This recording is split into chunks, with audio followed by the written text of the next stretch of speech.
네, 안녕하세요. 정재현 형제입니다. 네, 저는 아시다시피 지금 남미에서 복음을 전하고 믿음을 가르치며 주님께서 살아계시고 역사하심을 알리고 있습니다. 지금은 현지 시각으로 새벽 2시 반입니다. 오늘 사역을 끝나고 이렇게 영상을 찍게 되었습니다. 최근에 스쿨 문의 등 저에게 믿음을 가르침 받고 싶어 하시는 분들이 많이 계신다는 것을 알게 되었습니다. 또 생각보다 많은 분들께서 성경적으로 기도하지 않는다는 것을 알게 되었습니다.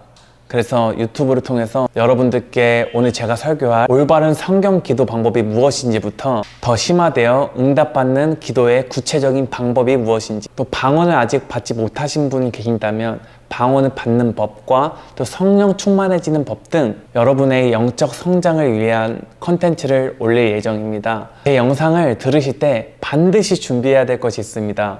그것은 성경책입니다. 제가 여러분께 성경 구절을 말씀드린다면 잠깐 멈추신 다음에 그 구절을 체크하시기 바랍니다. 그리고 꼼꼼하게 나중에 읽고 묵상하시길 권합니다. 분명 여러분의 영적 성장과 믿음에 굉장히 큰 도움이 될 것입니다. 시작하겠습니다. 첫 번째는 기도하는 방법입니다. 기도할 때 가장 먼저 해야 될 것이 있습니다. 그것은 용서입니다. 함께 마가복음 11장 25절을 보겠습니다. 서서 기도할 때 아무에게나 혐의가 있거든 용서하라. 그리하여야 하늘에 계신 너희 아버지께서도 너희 허물을 사하여 주시리라 하시니라. 여러분, 예수님이 뭐라고 하셨죠? 기도를 할 때 아무에게나 혐의가 있거든 용서하라고 하셨습니다. 따라서 가장 먼저 여러분은 용서를 먼저 하셔야 됩니다. 가장 먼저 여러분은 여러분의 감정을 먼저 살피셔야 합니다. 누구를 원망하고 있습니까? 여러분 누구에게 분노하고 있습니까? 여러분 그 상태에서 여러분이 기도하신다면 여러분의 기도는 응답받지 못합니다. 따라서 가장 먼저 해야 될 일은 누군가를 용서하는 일이고 그 문제를 먼저 해결하는 것입니다. 그리고 그 다음으로 중요한 것이 있습니다. 이 부분에서 많은 분들이 놓치고 있습니다. 대부분의 사람들이 응답을 받은 다음에 그 다음에 믿으려고 합니다. 그러나 성경은 그렇게 말하고 있지 않습니다. 함께 바로 마가복음 11장 24절을 보겠습니다. 그러므로 내가 너희에게 이르노니 기도하고 구하는 것은 받은 줄로 믿으라. 그리하면 너희에게 그대로 되리라. 첫 번째는 받은 줄로 믿는 것입니다. 그리고 두 번째가 그 다음에 받는 것입니다. 예수님은 여러분께 받은 줄로 믿으라고 하셨습니다. 그 다음에 너희에게 그대로 되리라라고 하셨습니다. 그런데 많은 분들이 가장 먼저 응답을 받으려고 합니다. 그러나 이것은 예수님이 말씀하시는 방법이 아닙니다, 여러분. 꼭 기도하실 때 이것을 염두에 두시기 바랍니다. 그 다음 함께 요한복음 16장 23절과 24절을 함께 보겠습니다. 그날에 너희가 아무것도 내게 묻지 아니하리라. 내가 진실로 진실로 너희에게 이르노니 너희가 무엇이든지 아버지께 구하는 것을 내 이름으로 주시리라. 지금까지는 너희가 내 이름으로 아무것도 구하지 아니하였으나 구하라. 그리하면 받으리니 너희 기쁨이 충만하리라. 성경의 어느 곳을 찾아봐도 예수님은 제자들에게 자신에게 기도하라고 말씀하신 적은 없습니다. 제자들은 예수님의 이름으로 하나님께 기도하였습니다. 여러분이 응답받는 기도를 원하신다면 성경에 기록된 규칙들을 따르셔야 합니다. 하나님 말씀에 기록된 규칙에 따라서 기도해야 합니다. 예수님은 자신의 이름으로 아버지께 구하라고 하셨습니다. 이것이 우리가 첫 번째로 알아야 할 기도 방법입니다. 오해하시면 안 되는 점이 예수를 위해서 기도하는 것과 예수의 이름으로 기도하는 것에는 차이가 굉장히 심합니다. 저는 때때로 예수님을 위해서 기도하시는 사람을 많이 봅니다.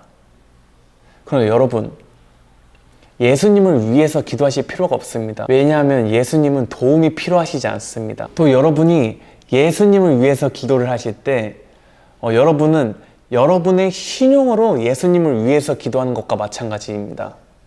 그러나 여러분, 예수님은 신용이 있지만 예수 그리스도 이름에는 신용이 있지만 저희의 이름에는 신용이 없습니다. 이 점도 아셔야 합니다. 따라서 예수 그리스도의 이름으로 아버지께 기도하세요. 예수님이 하신 말씀이십니다. 두 번째는 이사야 43장 26절에 있습니다. 너는 나에게 기억이 나게 하라. 우리가 함께 변론하자. 너는 말하여 네가 의로움을 나타내라. 하나님이 다음과 같이 말씀하신 점을 주목하세요. 너는 나에게 기억이 나게 하라.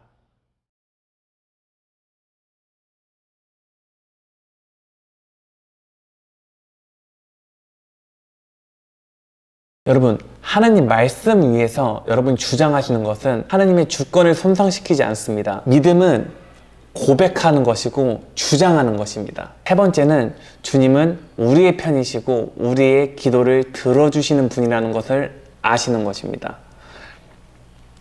함께 마태복음 7장 11절 말씀을 보겠습니다. 너희가 악한 자라도 좋은 것으로 자식에게 줄 줄 알거든 하물며 하늘에 계신 너희 아버지께서 구하는 자에게 좋은 것으로 주시지 않겠느냐. 성경적인 방법에 따라서 기도해야 되지만 주님은 구하시는 자에게 주시는 분이시고 주님은 선하신 분이십니다. 잊지 마세요. 주님은 우리의 힘이십니다. 네 번째는 합심기도에 관한 것입니다. 여러분 중보기도 많이 하시죠? 여러분 교회에서나 혹은 기도 모임에서나 함께 기도를 많이 하실 거라고 저는 생각합니다. 그럴 때 함께 기도하시는 분께 공유해야 될 말씀들을 알려드리겠습니다. 마태복음 18장 19절과 20절에 있습니다. 진실로 다시 너희에게 이르노니 너희 중에 두 사람이 땅에서 합심하여 무엇이든지 구하면 하늘에 계신 내 아버지께서 그들을 위하여 이루게 하시리라. 20절에는 두세 명 이상 모인 곳에 내가 함께 하느니라. 여러분 중보기도를 할 때 주님께서 그곳에 함께 하신다는 것입니다.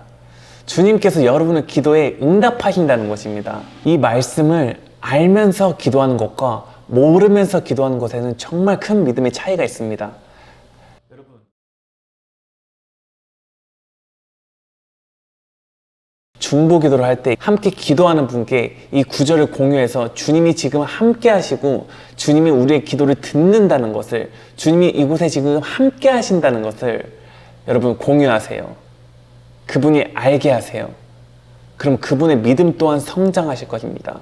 제가 지금까지 여러분께 말씀드린 성경 구절에 어떠한 제한도 두지 마세요. 말씀 속에 있는 하나님을 그대로 받아들이세요. 또 이 말씀을 가지고 주님께 고백하세요.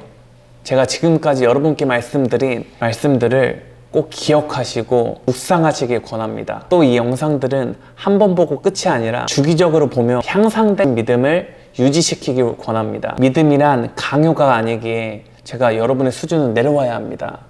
그러나 동시에 하나님께서는 여러분의 영적 성장을 원하십니다. 그래서 제가 앞으로 한 단계 한 단계 여러분이 영적 성장을 하실 수 있도록 컨텐츠를 올릴 예정입니다. 여러분, 방언을 아직 받지 못하셨습니까? 여러분, 성령으로 충만해지고 싶습니까? 제가 여러분의 영적 성장에 한 단계 한 단계 성장할 수 있도록 가르치며 인도하겠습니다.